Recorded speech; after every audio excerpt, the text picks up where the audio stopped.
قاضی اعجاز مالکی نے، شیخ عبدالحق محدث دہلوی نے، دیگر بزرگ جو سیرت نگار گزرے انہوں نے لکھا ہے کہ نبی پاک صلی اللہ علیہ وسلم کے اندر 100 مردوں سے زیادہ طاقت تھی. 100 مردوں سے زیادہ طاقت. اب جو بات کہنے لگا ہوں، جو نتیجہ دینے لگا ہوں، اس پر خاص توجہ آپ فرمائیں گے. ذرا فکری طور پر، نظریاتی طور پر ایک چیز کو سمجھیے. ہم سمجھتے ہیں کہ جوان لڑکا ہے جی جو مرضی کرے، عمر ہے جی. آپ ذرا بات پر غور کیجئے گا کہ حضور صلی اللہ علیہ وسلم میں طاقت 100 مردوں سے زیادہ ہے اور حیا کواری لڑکیوں سے بھی زیادہ ہے.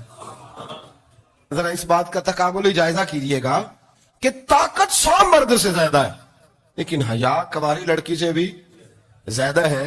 اس کا معنی یہ ہوا کہ جس ٹہنی کو پھل زیادہ لگ جاتے ہیں وہ جھکا کرتی. تو حیا تو حسن ہے، حیا تو آپ کو پاک صاف کرے گا، حیا تو آپ کو نرالا کرے گا، انوکھا کرے گا. وہ ہمارے ایک دانشور ہے جنہوں نے مضمون لکھا، کئی باتیں بڑی پسند آتی ہیں.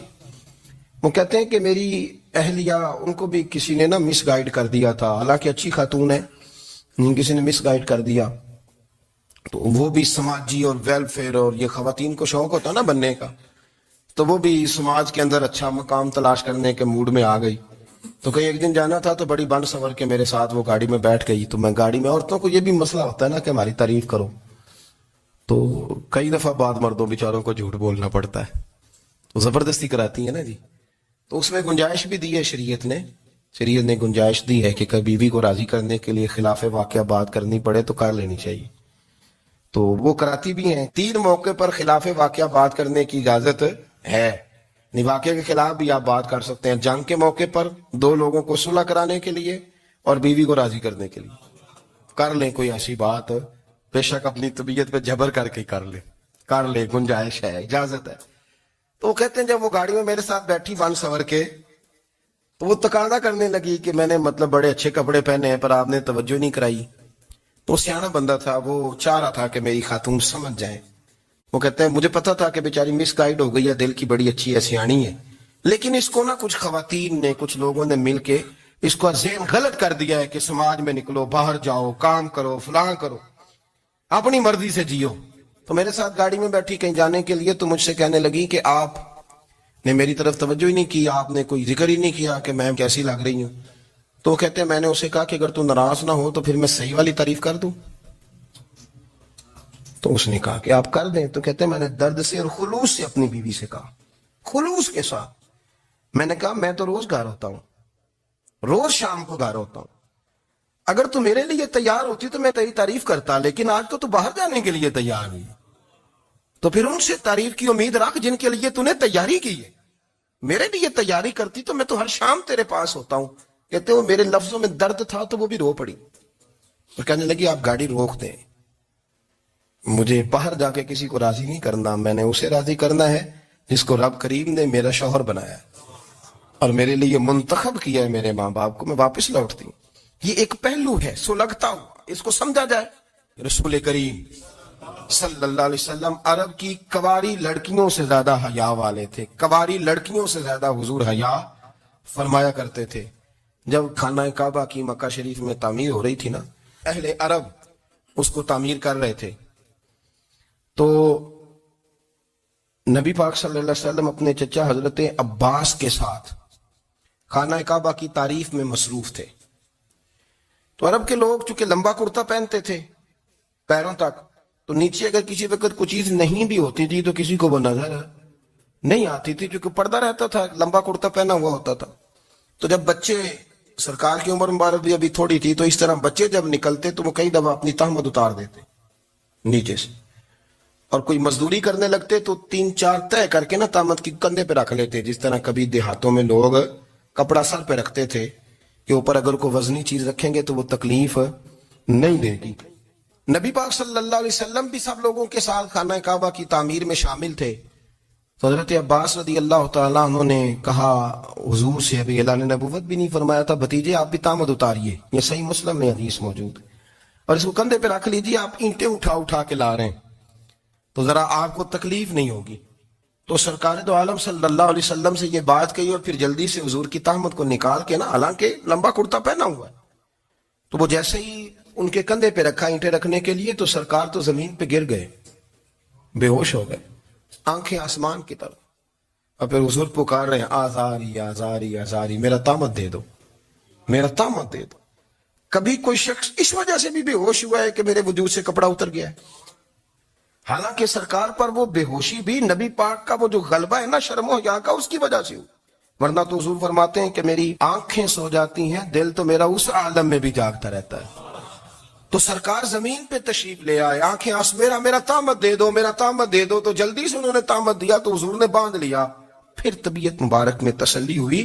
یعنی ہم اس رسول کے غلام ہیں کہ جن کے تو وجود سے کپڑا اتر جائے تو حضور برداشت نہیں کرتے، قبول نہیں فرماتے، تکلیف شروع ہو جاتی۔ لیکن یہاں نوجوان ہیں اور بڑا قد کاٹ ہے اور بڑے بڑے سمجھدار لوگ ہیں، گرمی آتی ہیں تو شارٹ کپڑے پہن کے گھومتے ہیں، ان کو خیال نہیں کہ یہ وہ والا لباس ہے جو باہر تو کیا گھر میں اماں کے سامنے نہیں پہننا چاہیے، بہنوں اور بیٹیوں کے سامنے نہیں پہننا چاہیے۔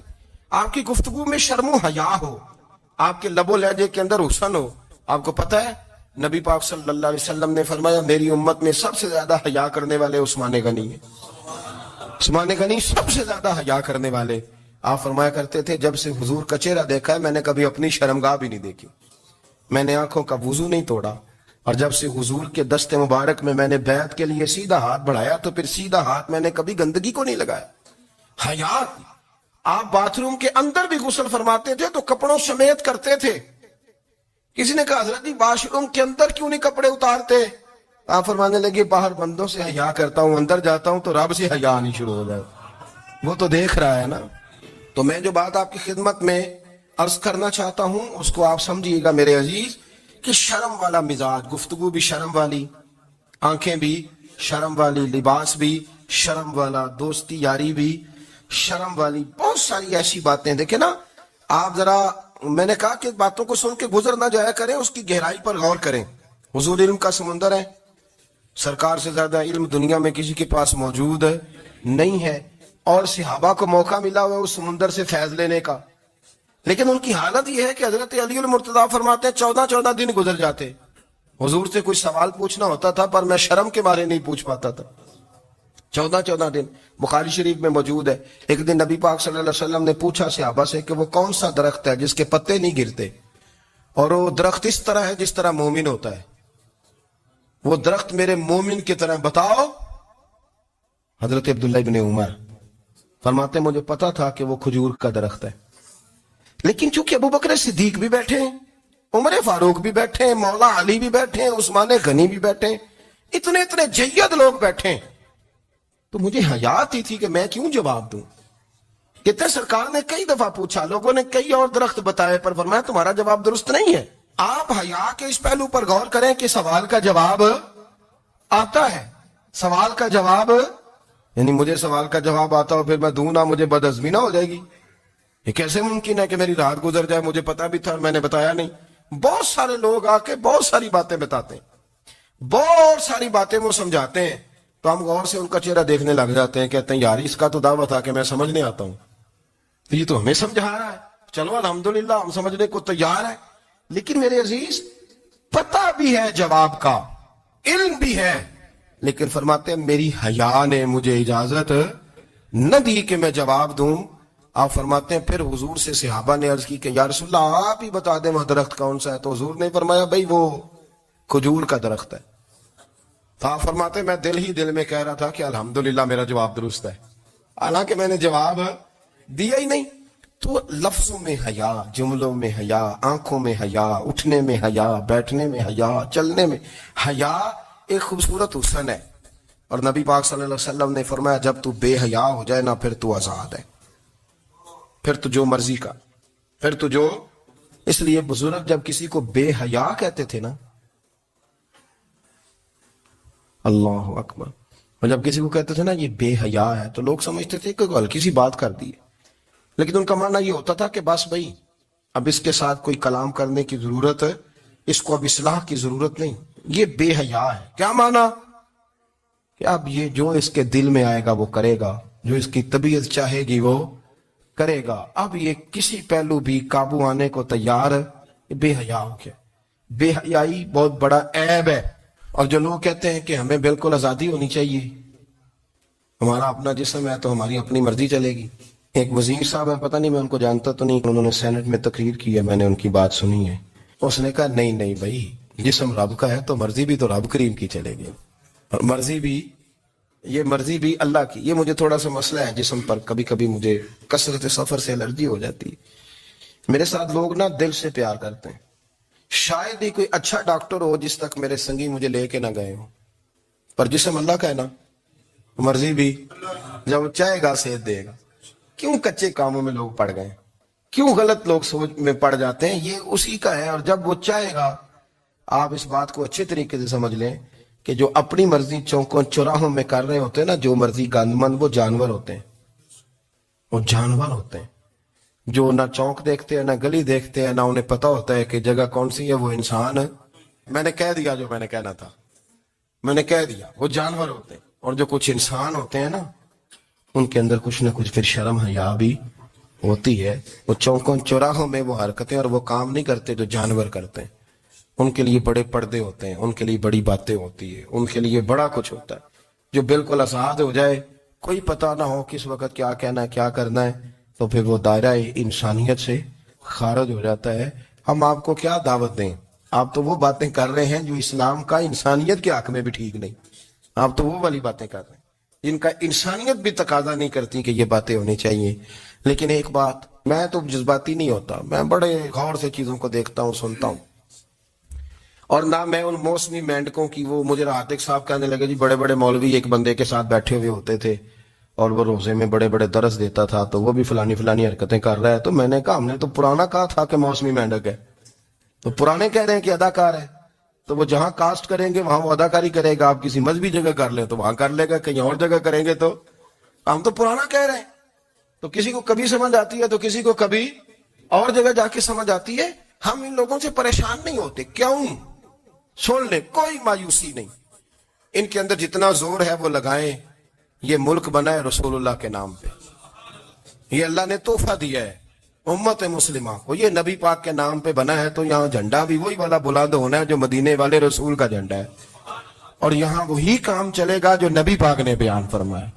تو اس طرح کئی لوگ آتے ہیں، وہ شور شار کرتے ہیں، چلے جاتے ہیں. اتنے نہ پریشان ہوا کریں. بہت سارے لوگ تو بیچارے اس قابل بھی نہیں ہے کہ ان کا نام لیا جائے. مطلب اتنا ان کو اہمیت دے دیں، ان کا ذکر کریں، ان کا نام لیں، ان کی بات کریں. وہ بیچارے اس قابل ہی نہیں ہے، مطلب سٹیٹس ہی نہیں ہے ہمارا. اتنے فارغ ہیں ہم.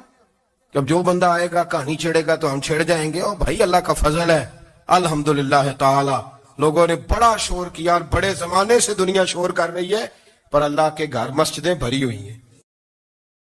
یہ جو بچیوں کو بچے مس گائیڈ کرتے ہیں، انہیں بڑے بڑے خواب دکھاتے ہیں، وہ بیچاری ماں باپ کو چھوڑ کے، بہن بھائی کو چھوڑ کے اس کے ساتھ شادی کرتی ہے. پھر جو اس کا بعد میں حشر ہوتا ہے، آپ ادلیاں نو سردار پہن تکے تے شرما والیاں نو جھوٹے ڈولیاں دے.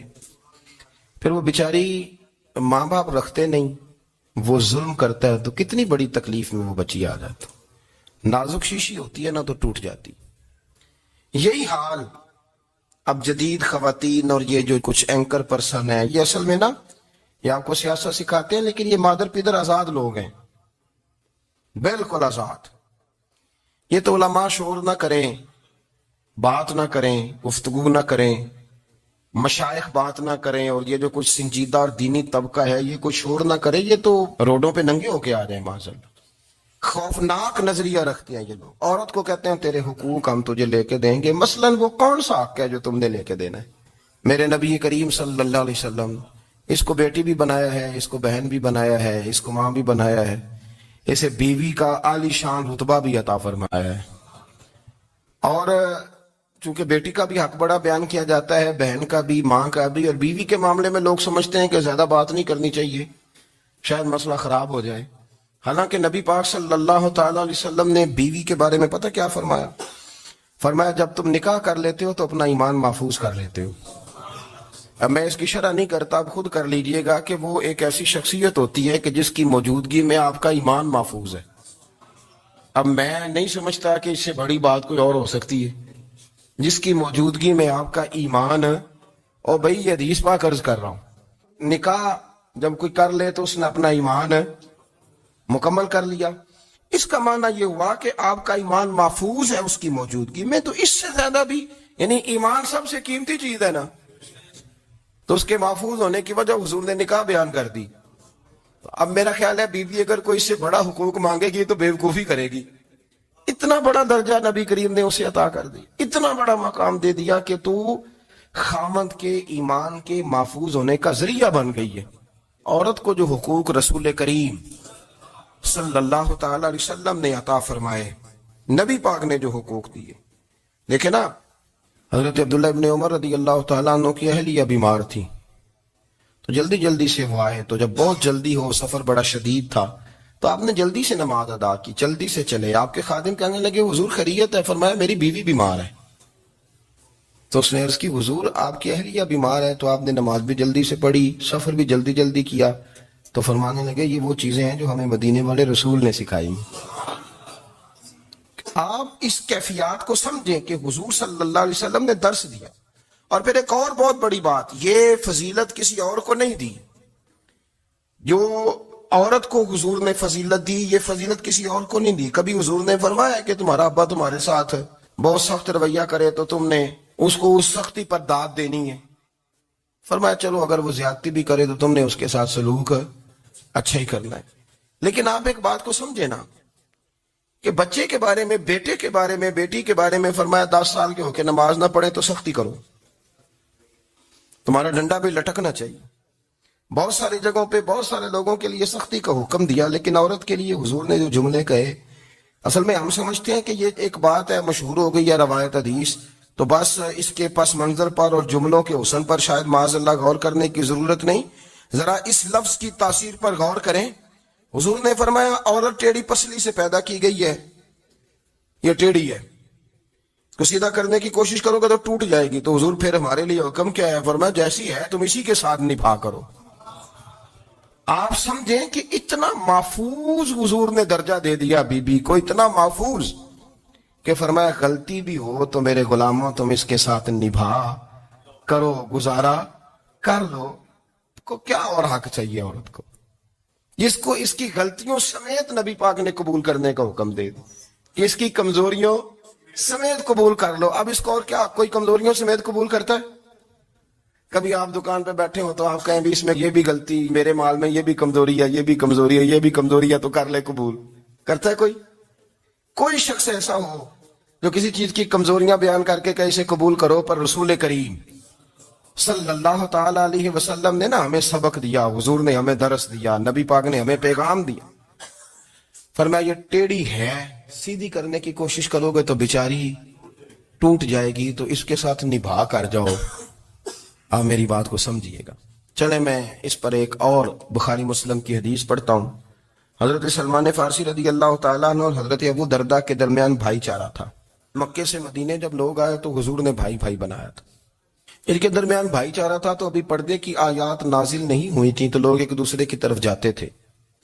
حضرت سلمان فارسی رضی اللہ تعالیٰ عنہ حضرت ابو دردہ رضی اللہ تعالیٰ عنہ کے گھر میں تشریف لے گئے تو دیکھا کہ ان کی بیوی بڑی غمگین بیٹھی. تو آپ نے فرمایا بہن کیا ہوا؟ تو کہنے لگی تمہارے بھائی کو دلچسپی کوئی نہیں رہی، ہر روز روزہ رکھ لیتا ہے اور ساری ساری رات نفل پڑھتا ہے. حضرت سلمان فارسی کہنے لگے ٹھیک ہے کر لیتے ہیں بندوبست. نماز دین ہے کہ نہیں؟ دین ہے نا یہ چیزیں. لیکن حضرت سلمان فارسی جناب ابو دردہ سے کہنے لگے آج میں نے تیرے گھر میں رہنا رات کو، کیونکہ وہ تو ساری رات نماز پڑھتے تھے، نفل پڑھتے تھے. انہوں نے کہا ٹھیک ہے. ایک بستر لا کے بچھا دیا حضرت سلمان فارسی کے لیے. سلمان فارسی فرمانے لگے دوسرا بھی لا. کہا وہ کیا کرنا ہے؟ فرمانے لگے تو نے بھی سونا ہے، میں نے بھی سونا ہے، تو نے بھی سونا ہے. عشاء پڑھیں گے اور پھر دونوں سوئیں گے. کہا میں نے تو نماز پڑھنی ہے. فرمایا تہجد کے وقت اٹھ کے پڑھیں گے، اللہ کے رسول بھی رات آخری حصے میں جا کے نماز پڑھتے. ادھر ساتھ سلا لیا. وہ تھوڑی کو دیر سوئے، اب عادت تھی ساری رات اٹھنے کی، ذرا اٹھنے لگے بستر سے تو حضرت سلمان فارسی فرمایا چپ کر کے سو جا، اور بڑی رات پڑی ہوئی، چپ کر کے سو جا. وہ لیٹ گئے، پھر اٹھنے لگے تو فرمایا سو جا چپ کر کے، بڑا ٹائم ہے. سحری کے وقت اٹھے، نفل پڑھے. ان کا ارادہ تھا روزہ رکھنے کا، تو فرمانے لگے کل رکھا تھا نا نفلی روزہ؟ جی رکھا تھا. پرسوں بھی رکھا تھا ترسوں بھی رکھا تھا. فرمایا آج نہیں رکھنا، آج میں تیرا مہمان ہوں، سارا دن کٹھے مل کے روٹیاں کھائیں گے، آج نہیں روزہ رکھنا. سلا دیا. اب حضرت ابو دردہ رضی اللہ تعالیٰ عنہ کہہ تو کچھ نہ سکے، پر کہنے لگے سلمان تم پتہ تم کیا کر رہے ہو، نہ تم نے مجھے رات اٹھ کے زیادہ نفل پڑھنے دیے، سویرے روزہ نہیں رکھنے دیا۔ تو حضرت سلمان فارسی کہنے لگے کوئی لمبی بات تو نہیں نا، چلتے ہیں نا ابھی فجر میں مسجد نبی میں، تو نبی پاک کو بتاتے ہیں سرکار دو عالم علیہ السلام کی خدمت میں تو اپنی بات کرنا، میں اپنی کروں گا، حضور نتیجے کا اعلان فرما دیں گے، بات طے ہو جائے گی۔ حاضر خدمت ہوئے، عرض کی یا رسول اللہ صلی اللہ تعالی علیہ وسلم یہ ساری رات نفل پڑھتے ہیں، ہر روز روزہ رکھتے ہیں، ان کی اہلیہ غمگین بیٹھی ہیں، حکم فرمائیں۔ تو نبی پاک صلی اللہ علیہ وسلم نے فرمایا پھر ہوا کیا؟ یا رسول اللہ میں نے رات سلایا ہے، سحری میں اٹھایا ہے، سویرے روزہ نہیں رکھنے دیا۔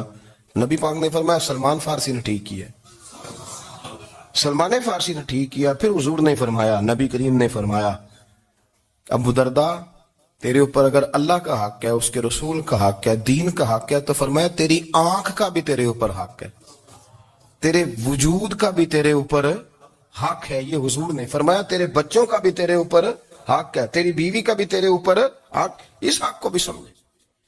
حقوق اللہ بھی ہیں، پر تیری آنکھ کا بھی تیرے اوپر ہے۔ کیا مانا کہ تیری آنکھ سونا چاہتی ہے تو اسے سلا بھی، تیرے وجود کا بھی تیرے اوپر حق، تو تیرا وجود آرام کرنا چاہتا ہے تو اسے آرام بھی کرا۔ اور پھر وہاں نبی پاک صلی اللہ علیہ وسلم نے فرمایا میں تم سب، سننا یہ لفظ حدیث کے، حضور نے اسی موقع پر فرمایا میں تم سب سے زیادہ اپنے رب کو جانتا ہوں اور میں تم سب سے بڑھ کر اپنے رب سے ڈرتا ہوں۔ حضور فرمانے لگے میں روزہ بھی رکھتا ہوں، افطار بھی کرتا ہوں، یعنی کبھی رکھتا ہوں اور کبھی نہیں رکھتا۔ فرمایا میں نفل بھی پڑھتا ہوں اور اپنی بیویوں کو وقت بھی دیتا ہوں۔ سرکار مسجد میں بھی آتے تھے، نواسوں کے ساتھ کھیلا بھی کرتے تھے، ان کے ساتھ پیار بھی کرتے تھے۔ تو اتنے بڑے حقوق حضور نے بیان فرمائے عورتوں کے کہ تمہاری بیوی کا بھی تمہارے اوپر۔ لو ایک حدیث بخاری کی اور یہاں بیان کر دیتا ہوں۔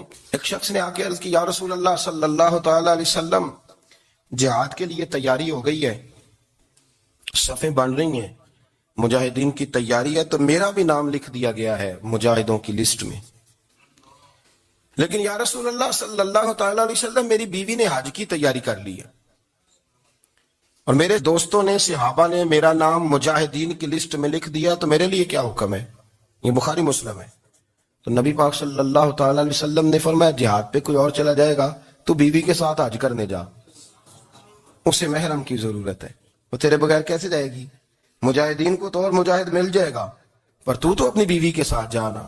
نبی پاک صلی اللہ علیہ وسلم نے مرد کو محافظ بنایا ہے، عورت کو مرد کا قیدی نہیں بنایا، بلکہ عورت کو حفاظت عطا کی اور مرد کو اس کا محافظ بنایا۔ اب بچیاں آزاد ہونا چاہتی ہیں، اور آزادی بھی وہ والی کہ جو بنیادی طور پر آزادی نہیں، فحاشی ہے۔ میں نے بہت پہلے کہا ہے کہ اسلام بیٹیوں کو قیمتی سمجھتا ہے۔ جس بندے کے پاس 20 تولے سونا ہو وہ چوک میں لے کے نہیں آتا، وہ قیمتی چیز ہے، اس نے چھپا کے رکھی ہوتی ہے۔ تو جو نبی پاک صلی اللہ علیہ وسلم کا کلمہ پڑھنے والے بیویاں، اسلام انہیں قیمتی سمجھتا ہے، کہتا ہے کہ تم قیمتی ہو لہذا گھر کے اندر رہو، تم باہر نہ ہو۔ لیکن عورتیں ہیں کہ ان کو بلا وجہ لوگ خراب کر دیتے ہیں اور بلا وجہ وہ اس مغالطے کا شکار ہو جاتی ہیں۔ اب آگے بڑھتے ہیں۔ قرآن مجید نے سورہ نور کی آیت نمبر 30 میں کہا کہ کل للمؤمنین یغضوا من ابصارہم، فرمایا کہ اے محبوب علیہ السلام مومن مردوں سے کہہ دو کہ اپنی نظریں جھکا کے رکھیں، اپنی نظریں۔ اور اگلی آیت میں فرمایا وَقُلْ لِلْمُؤْمِنَاتِ يَغْضُضْنَ مِنْ أَبْصَارِهِنَّ، فرمایا کہ اے محبوب مومن عورتوں سے بھی کہہ دو کہ اپنی نظریں جھکا۔ مرد بھی اپنی نظر جھکا کے رکھے گا عورت کی طرف، لیکن یہ ساری پابندی صرف مرد پر نہیں، عورت بھی غیر محرم کا چہرہ نہیں دیکھے گی، اس پر بھی اسی طرح نظر جھکانے کا حکم ہے، جس طرح کہ وہ ہر دکاندار کو بھائی جان کہہ کے گفتگو کرنے کی اس کو بھی اجازت نہیں ہے کہ وہ سمجھے کہ پابندی تو مرد نے کرنی تھی، میں نے تھوڑی کرنی تھی۔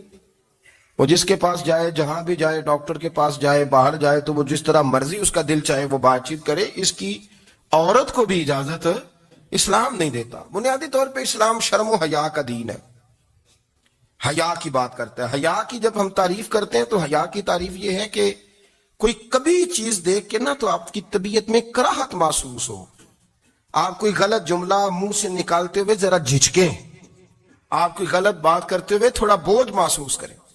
ہمارے ہاں تیزی سے فروغ پایا ہے بے حیائی میں، سنگیوں کی محفلیں، یاروں کی محفلیں، اس میں غلیظ گفتگو ہوتی ہے، الا ماشاء۔ جن دوستوں کو بڑی پاک صاف گفتگو کرنی چاہیے. دوستی کا رشتہ بڑا مقدس رشتہ ہے. جو یہاں ایک دوسرے سے پیار کریں گے جنت میں بھی اکٹھے داخل کیے جائیں گے. شرط یہ ہے کہ پیار اللہ رسول کی رضا کے لیے ہو, لیکن اس کے اندر اگر آپ کی گفتگو کچی ہو, کمزور ہو, فحاشی والی ہو, عریانی والی ہو. وہ ہمارے ہاں تو اب اس کو لوگ فیشن سمجھتے ہیں, اس کو مردانگی کی علامت سمجھتے ہیں کہ وہ جی ساری باتیں جی وہاں ہو گئی, اور جس کا جو جی چاہا اس نے کہا. آپ جب حیا کے دائرے میں ہوتے ہیں تو آپ خود بھی سکون محسوس کرتے ہیں. دیکھیں نا, آپ کو نیند سکون سے کہاں آتی ہے؟ جہاں کمرہ بند ہو, چاروں جانب دیوار ہے, اوپر چھت ہے, خالی دروازہ بھی کھلا ہوا ہونا, تو جب بندہ سکون لینا چاہتا ہے تو کہتا ہے یار ذرا دروازہ ذرا بند کر دو. وہ اچھی طرح اپنے آپ کو چھپا لیتا ہے نا حیا کے پردے میں, تو اللہ اسے سکون عطا کرتا ہے. اور جو اس سے بھی زیادہ ٹھنڈی نیند میں جانا چاہتا ہے وہ کہتا ہے لائٹ بھی بند کر دو. اب وہ مکمل طور پہ سمجھتا ہے کہ میں چاروں جانب سے چھپ گیا ہوں, اگر میں کھل کے بھی سو جاؤں گا تو میرا چونکہ پردہ قائم ہے تو مجھے کوئی دشواری نہیں ہو. آپ جب چھپ جاتے ہیں, جب آپ حیا کے اندر سمٹ جاتے ہیں, جب آپ چادر کے اندر آ جاتے ہیں, تو آپ بہت ساری جگہوں پہ آسانی محسوس کرتے ہیں. تو حیا تو آپ کو سکون دیتی ہے, حیا تو دل کو راحت دیتی ہے.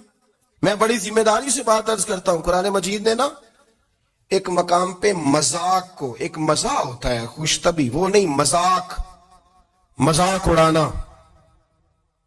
قرآن پاک نے نا مذاق کو ایک جگہ پہ جاہلوں کا طریقہ بھی قرار دیا. بنی اسرائیل کے لوگوں سے حضرت موسیٰ نے کہا کہ گائے ذبح کرو اور ایک ٹکڑا مقتول کو مارو, زندہ ہو کے خود بتا دے گا مجھے کس بندے نے قتل کیا. تو کہنے لگے آپ ہمارے ساتھ مذاق کر رہے ہیں. تو قرآن مجید کہتا ہے کہ حضرت سیدنا موسیٰ علیہ السلام فرمانے لگے اعوذ باللہ ان اکون من الجاہلین, فرمانے لگے میں اللہ کی پناہ مانگتا ہوں کہ میں جاہلوں میں سے ہو جاؤں. یہ مذاق کرنا تو جاہلوں کا طریقہ ہے. اگر آپ کی زبان سے بے حیائی کا جملہ نکل گیا, اگر آپ کی زبان سے بے حیائی کا جملہ نکل گیا, آپ نے کہہ دیا کہ ہم آزاد لوگ ہیں, جو مرضی کریں گے, جو مرضی کہیں گے, جو ہمارا دل میں آئے گا کریں گے, تو پھر تو لوگ آپ کا وہ حشر کریں گے کہ آپ سے برداشت ہی نہیں ہوگا. جس کا لوگ مذاق بنا لیتے ہیں اور جو مذاق بن جاتا ہے پھر اسے کچھ جینے دیتا ہے. آپ حیا کی چادر میں چھپیں گے تو بچیں گے. اگر آپ نے اپنا مذاق بنوا لیا یہ کہہ کے کہ میں نے مرضی کرنی ہے, پھر یاد رکھنا چھپنے کو جگہ نہیں ملے گی, پھر تکلیف میں آ جائیں گے, پھر بہت بڑی اذیت کا شکار ہو جائیں. شرم و حیا, عرب کے اندر جو کواری لڑکیاں تھیں ان میں بڑی حیا ہوتی تھی. الحمدللہ میں بڑے فخر سے کہتا ہوں کہ میرے پنجاب کی, میرے پاکستان کی بیٹیاں بھی 20 دفعہ ان کا ابا کہے تیری شادی کرنی ہے تو وہ آنکھ نہیں اٹھا پاتی آج بھی. یہ تو وہ چند لوگ ہیں جو کہتے ہیں ہم ہائی کلاس ہو گئے, ہمیں نہیں پتا کہ وہ روشن خیال ہو گئے ہیں کہ روغن خیال ہو گئے, پتہ نہیں کدھر چلے گئے. ورنہ ہماری بیٹیاں آج بھی جب ان سے ان کا باپ, ان کی ماں بات کرتی ہے تیری شادی کی, تو وہ تو شرم کے ساتھ پچھلے سے پچھلے کمرے میں چھپتی ہیں. یہ اللہ نے فضل کیا ہوا ہے اس ملت پر. تو عرب کی لڑکی بڑی حیا والی ہوتی تھی, اس سے کوئی بات کرنی پڑتی تھی تو 20 دفعہ بات کی جاتی, پھر بھی وہ عورت چھپتی پھرتی تھی. حضرت عائشہ صدیقہ رضی اللہ